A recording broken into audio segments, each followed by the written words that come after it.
மக்களே, welcome to Selli tax. நேற்று எபிசோடோட கண்டினியூட்டியாக வரும் அப்படின்னு தான் எதிர்பார்த்தேன். பட் ஓரளவுக்கு கண்டினியூட்டி வந்துச்சு. அதாவது காவேரி காலில் இருக்கும்போதே ஃபோன் வந்து கட் ஆச்சு இல்லையா? ஸோ அதை வந்து அப்படியே வந்து நமக்கு கட் பண்ணிட்டாங்க. அதுக்கப்புறம் விஜய் வந்து அங்கே இருந்து ஃபீல் பண்ணுற மாதிரி காமிச்சிட்டு இருக்காங்க. ரொம்ப நாளைக்கு அப்புறம் ராகினியோடைய என்ட்ரி, விஜய் தாத்தா அண்ட் பாட்டியோடைய கான்வர்சேஷன் எல்லாத்தையும் அவங்க ஒட்டு கேட்குறாங்க. நம்ம வந்து டாக்டர் தான் வந்துட்டு இப்பயே இம்மிடியேட்டாக வெண்ணிலாவுக்கு எல்லாத்தையும் சொன்னால் அவங்க ஷாக் ஆகிட்டு ஏதாவது ஆகிடும் அப்படின்னு சொல்லுவாங்கன்னு நினச்சோம். பட் அதை விஜயே வந்து ப்ரெடிக்ட் பண்ணிட்டாங்க. யூஸ்வலாக இவ்வளோ நாளாக கோமால இருக்காங்க அப்படின்னு சொல்லும்போது, மெமரி லாஸில் இருக்காங்க அப்படின்னு சொல்லும்போது இந்த மாதிரி சில விஷயங்களுக்கெல்லாம் பாசிபிலிட்டிஸ் இருக்குது. சடனாக ஷாக் கொடுத்து இன்னும் ஏதாவது அவங்களுடைய ஹெல்த் மோசமாயிடுச்சுன்னா என்ன பண்ணுறது அப்படின்ற பாயிண்ட் ஆஃப் வியூவிலேருந்து விஜயுமே யோசிக்கிறாரு. இந்த விஷயத்த ராகினியும் ஓகே, நம்மளுமே சீக்கிரம் சொல்லிட்டு இருக்கார், பண்ணக்கூடாது அப்படின்னு சொல்லிட்டு அவங்களுமே சமாதானமாகறாங்க. ஸோ கரெக்டாக விஜய் வந்து காவேரியை பார்க்கணுன்னு கிளம்பும் போது வெண்ணிலா வந்துடுறாங்க.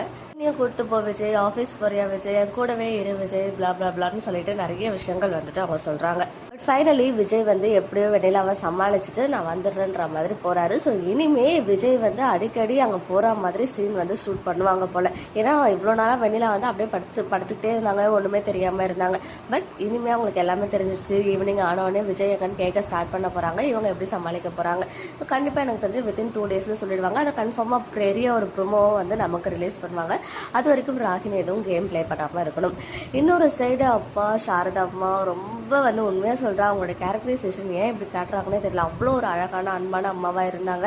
பட் இப்போ வந்து காவேரியை பார்த்தாலே அவங்களுடைய அந்த மோடே வந்து ஆங்க்ரி மோடுக்கு போயிடுது. ரொம்ப கோவமாக போயிட்டு பாத்திரம் தெரியும். அதை கூட ஒரு அன்பாக சொல்ல மாட்டாங்க. ஈவன் அவங்களுக்கு உடம்பு சரியில்லை, வாமிட் பண்ணுறாங்க அப்படின்னு சொல்லும்போது கூட சரிம்மா போய் ரெஸ்ட் எடு அப்படின்னு சொல்லியிருந்தா எவ்வளோ நல்லா இருந்திருக்கும். அதையும் அந்த மாதிரி ஒரு மாதிரி ஹை பிச் டோன்லேயே வந்து யூஸ் பண்ணிருந்தாலும் உண்மையாகவே வர வர ரொம்ப கடுப்பாகுது அவங்களுடைய கான்வர்சேஷன், காவேரி கூட இருக்கிற கான்வர்சேஷன் எல்லாமே.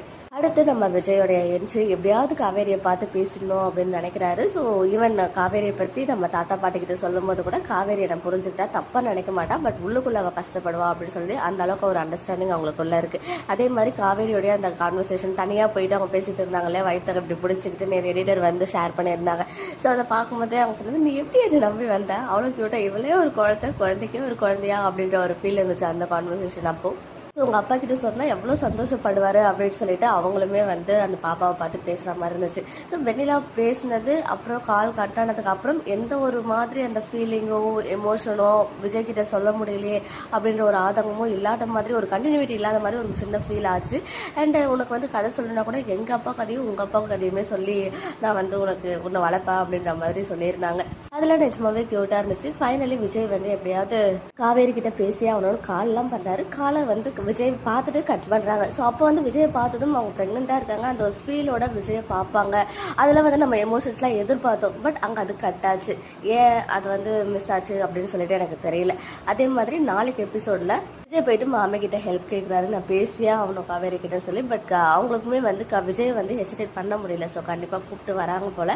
அதனால தான் காவேரி கிட்டே போயிட்டு விஜய் எங்கள் ஆற்றுல தான் இருக்கான், வந்துரு அப்படின்னு சொல்லிட்டு இன்ஃபர்மேஷன் கொடுத்துட்டு போகிறாங்க. ஸோ கன்ஃபார்மாக காவேரி போவாங்க. நாளைக்கு போனாலும் இந்த விஷயத்த கன்வே பண்ணுவாங்களா? அப்படி சப்போஸ் கன்வே பண்ணதா இருந்தால் கன்ஃபார்மாக நமக்கு வந்து இன்றைக்கி ஒரு ப்ரோமோ எக்ஸ்பெக்ட் பண்ணலாம். ஸோ அதே காஸ்டியூமில் தான் காவேரி இருக்காங்கன்னு சொல்லும்போது சேம் கண்டினியூட்டி காஸ்டியூம் இருக்குது. காவேரி மறைப்பாங்க அப்படின்னு எனக்கு தோணலை. மேபி இது எல்லாமே லாஸ்ட் ஷெடியூலில் தான் எடுத்திருப்பாங்க இந்த காஸ்டியூமில். ஏன்னா நம்ம கவிதா மேமே வந்து பிடிஎஸ் ஷேர் பண்ணியிருந்தாங்க அப்படின்னு சொல்லும்போது அந்த ஹேண்ட் ஹோல்டிங் பிக்சர் இப்போ வரைக்கும் இது ப்ரெக்னன்சி ரிவீலாக இருக்கிறதுக்கு சான்சஸ் இருக்குன்னு தோணுது. இன்னொரு சைடு இவ்வளோ சீக்கிரம் ப்ரெக்னன்சி ரிவீல் வைப்பாங்களா அப்படின்னு இன்னொரு சைடு மைண்ட் தோணுது. ஸோ வெயிட் பண்ணுவோம். இன்றைக்கி ஒரு நாளைக்கு வெயிட் பண்ணால் நமக்கு வந்து எல்லாத்துக்கும் ஆன்சர் கிடச்சிடும். மேக்ஸிமம் எனக்கு ப்ரோமோ வரதுக்கு ஹைலி சான்சஸ் இருக்குது. இன்றைக்கி எபிசோட் பார்த்தினா உங்களோட ஒப்பீனியன் கமெண்ட்டில் சொல்லுங்கள். ஓகே மக்களே, நெக்ஸ்ட் வீடியோவில் மீட் பண்ணுறேன். எக்ஸ்க்ளூசிவ் அப்டேட்ஸ்க்கு மறக்காம நம்ம யூடியூப் சேனலை சப்ஸ்கிரைப் பண்ணிக்கோ.